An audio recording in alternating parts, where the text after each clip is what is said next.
Hi guys, and welcome back to another video, and today we are ranking the best deathcore vocalists of 2021. That is right, it's been a long and arduous year as always, probably not as bad as last year, and we've had some absolute insane vocalists come up this year. We've had the disgusting, the brutal, the grotesque, this pantheon of abhorrent voices brought to us, and we are going to rank them today. So I asked you guys on a couple of social medias what were some picks for the year when it comes to best deathcore vocalists. You gave me a lot of options, and here we are condensed down into this list.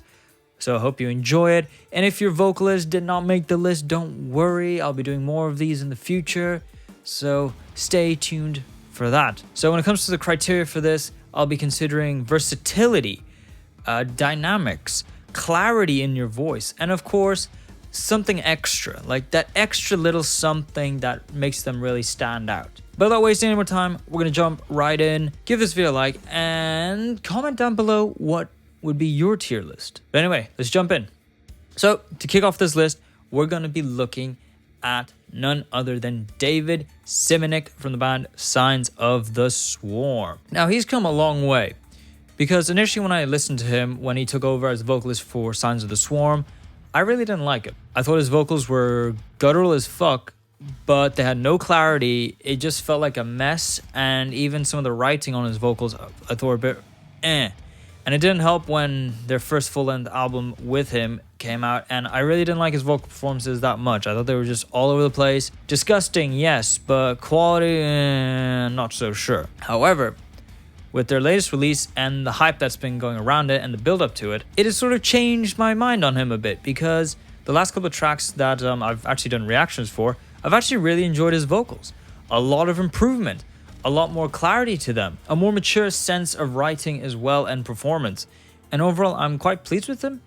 Granted, I still don't understand everything he's saying, but there's definitely a huge amount of improvement from before. So with that, I have high expectations for him on the album, and of course, in the future as well, where surely he will continue to improve on himself. And with that, I'll be giving him a C. Why? Because I feel like there's a lot of potential that's going to be coming soon from him. Up next, we have Dane Evans from the band Injected. Well-known guy, heavy as hell, self-proclaimed the Slam King. So you gotta admit, there's something that comes from that. So that has to have some weight to it as well. And what can I say? I enjoy his vocals. I like that sort of more old school style of deathcore sounding vocals, in that there's a lot of clarity. He doesn't have that much versatility to him, but what he does with this sort of like mid-range to low gutturals is really high quality. And even his high screams are pretty solid as well. And overall, when looking through the discography, he's always had a very consistent voice. And even in this modern day, he's been bringing back the more old school sounding, sort of like a second wave deathcore slam style, which, you know, sounds great. And with that being said, he'll be going in the B tier. Really enjoyed his voice. I think he's got such great vocal cords on him. Heavy as fuck, brutal. Next, we are looking at the vocalist for Carcosa, Johnny Ciardulo. Now, if you don't know, the Carcosa is a band that is formed by Johnny Ciardulo and, of course, Andrew Baena, who is, of course, a famous YouTuber, guitarist, gent, Thal, you know, he's a heavy guitar dude. But yeah, they have a band together, Carcosa, really been getting big, and I've really enjoyed some of their tracks, and the vocals have been quite the treat as well, and he has been doing a lot of really cool things with them. Of course, we got our standard mid-shout, low gutturals, high screams, but I do remember in a couple of tracks also him attempting to do a bit more of a rapping and hip-hop style in the vocals, especially the more like fast-paced stuff. Reminding me a bit of the good old days of Phil Bozeman, when he used to really incorporate that rap element into his vocal style. Really cool guy. He's improved a lot. I think the mix mainly has improved a lot in his vocal style. You know, I could see a bit more of a range for him. He's very sort of, you know, he's ticking all the boxes, and it'd be really cool to see him push that and go to the next level and do something completely different and really expand his way out there. I have seen some of his covers where he has done clean vocals, so he's very capable of doing it. So it'd be really cool to see him, you know, add a bit more variety into his vocaling styles. But anyway, with that, I'll be putting him also in the C tier. Very middle of the road for me. Moving on, we have Luca from Mental Cruelty. If you don't know, I did an interview with him, so I'll leave a link up there if you want to go check that out. Really cool. But anyway, Luca comes from the cut of slam. And up until very recently, it was a pretty slammy band, Mental Cruelty, until their latest album, A Hill to Die Upon, saw them going down the more blackened deathcore style. A lot of ambience, a lot of symphonic elements, and his vocals have really changed to suit more of that black metal sounding style. Granted, there's still a lot of that deathcore and slam element in there, but it's obvious he's incorporating a lot more black metal elements, which I think is really cool. Really cool variety in that sense. When it comes to his range, pretty solid. He can go as low as he needs to, he can go as high as he needs to. And overall, he is quite the joy to listen to. And getting to talk to him as well has shown that he's a great guy. He's a swell dude, and he's huge. Big guy, big voice. When it comes to the clarity, I can understand a lot of what he's saying, which helps as well. But all that I'm really waiting for is for him to just push that limit a bit more and add something unique that I haven't heard before. But besides that, pretty solid, pretty standard when it comes to the blackened deathcore side. And with that, I'm putting him also in the B tier. Busy bees here. Yeah, double B's. All right, moving on. We have Alex Terrible.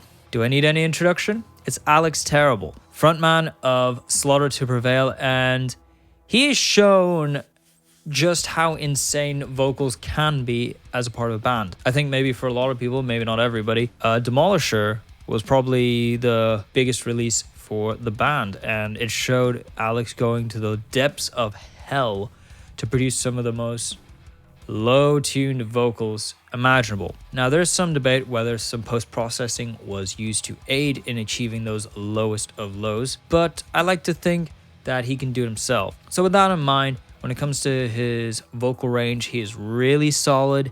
He can go low. In fact, he can go lower than I think he can go lower than mostly anyone I know in this field. He has a really good mid shout. And recently with the track Baba Yaga that came out, link up here if you want to go check out my reaction, he showed he can do some cleans, really surprisingly enough. He does tease at it with his covers that he does online, which are great covers. You should go check them out as well. And with that, he shows that he can do a lot of versatility in his voice.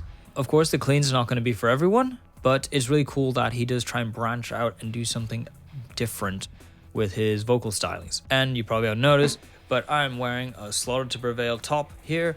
So yes, I'm a bit biased, but I'm going to be honest. Alex, he's insane. And also, I love the drip. Like, what other band has those dope-ass masks? But anyway, with all that being said, I'll be putting Alex A tier. I think if he really tightens up his cleans and just does something a little bit more, I could see him S tier one of these days for sure.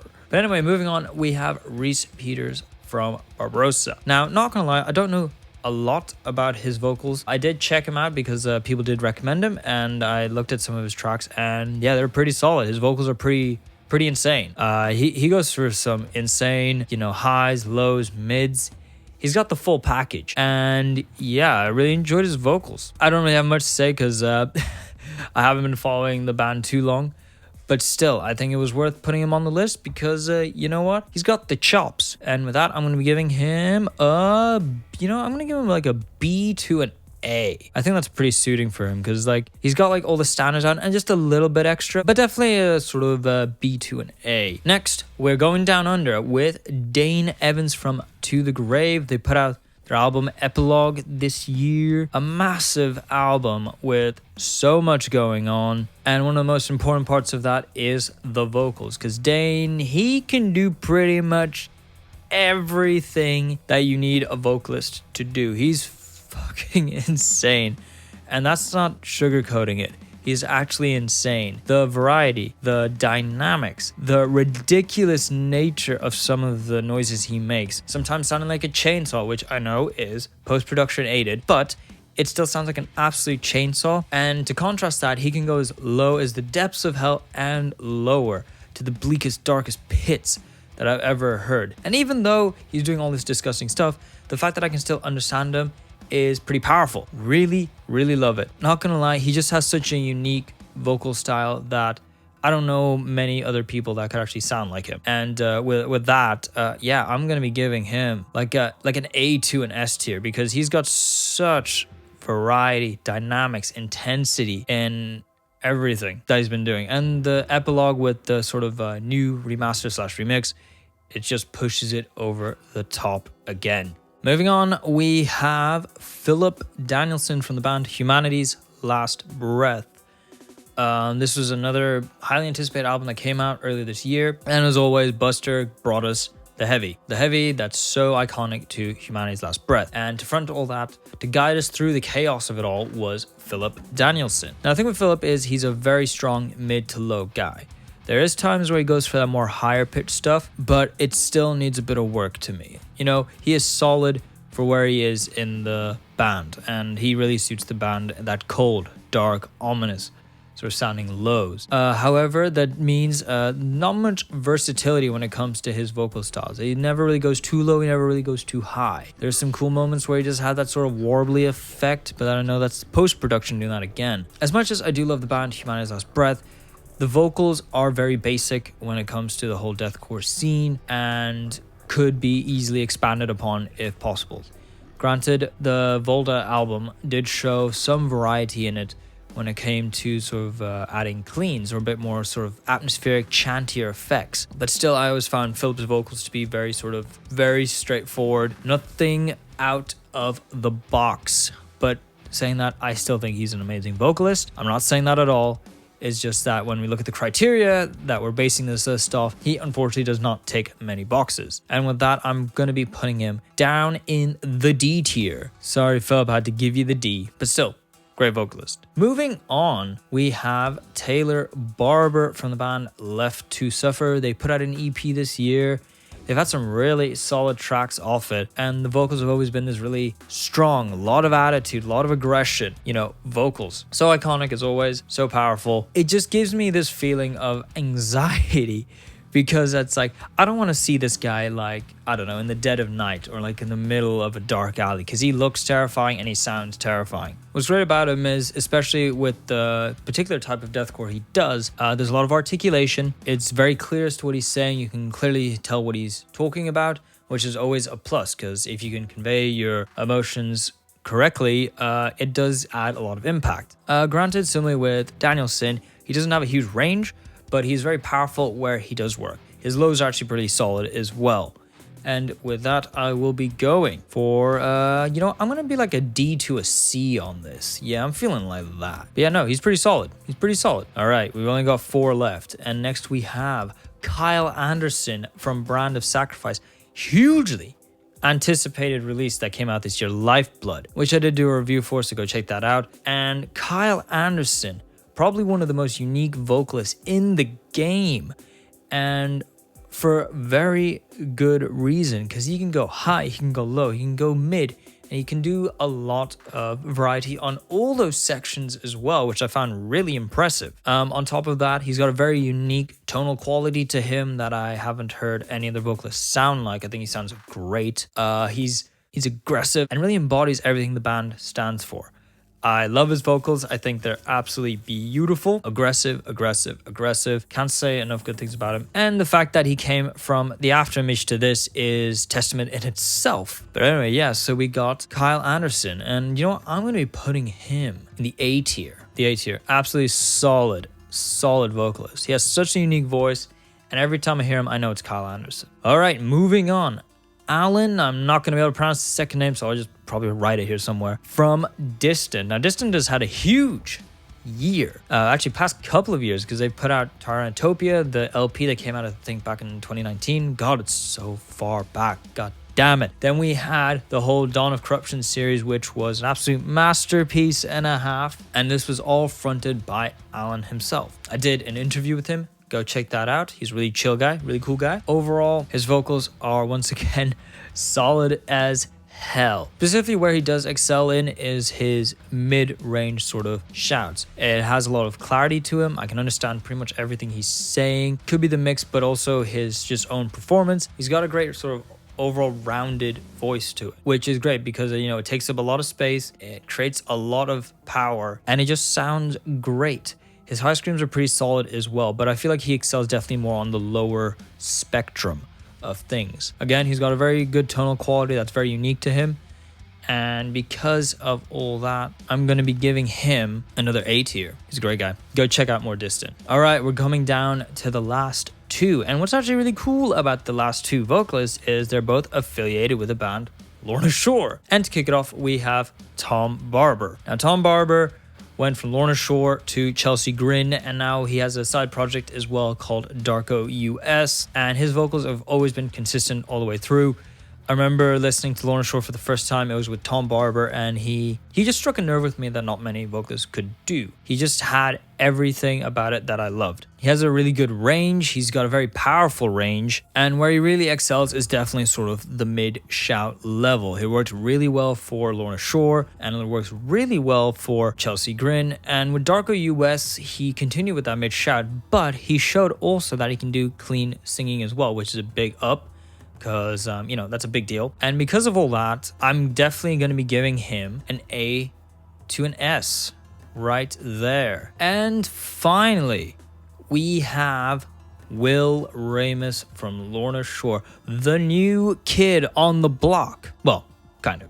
I know he's been around longer than that, but let's be honest, his face is everywhere right now. He's on the top of the Spotify for Lorna Shore.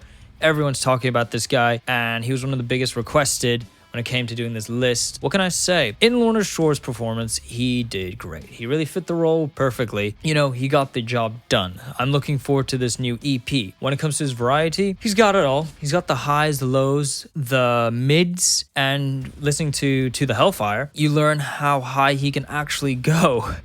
To the point where he just sounds like a straight up banshee from hell. Everything in between. My only concern with his vocals, and that mainly comes down to the mix of the single, is the fact that I just can't hear his voice sometimes, especially during the verse sections, and just overall anywhere in the track. He's just a bit quiet for me. The clarity's not quite there. However, if I was to listen to him like probably by himself, he would probably sound amazing, and he would have that clarity to it because he's replaced CJ McCreery, which CJ, who had very good articulation in his vocal style. But where to put him? I think this guy's got a lot of potential, a lot to give to people. With the latest single he's shown, he's going to destroy everything when it comes to his voice. So with that being said, I'm also going to be giving him A to S, maybe slightly more into the S, but A to S, because he's killing it. And if this is like the start of his career with Lorna Shore, it can only really go up. It must be something about Lorna Shore, because for some reason Lorna Shore always has like the best vocalist in the game.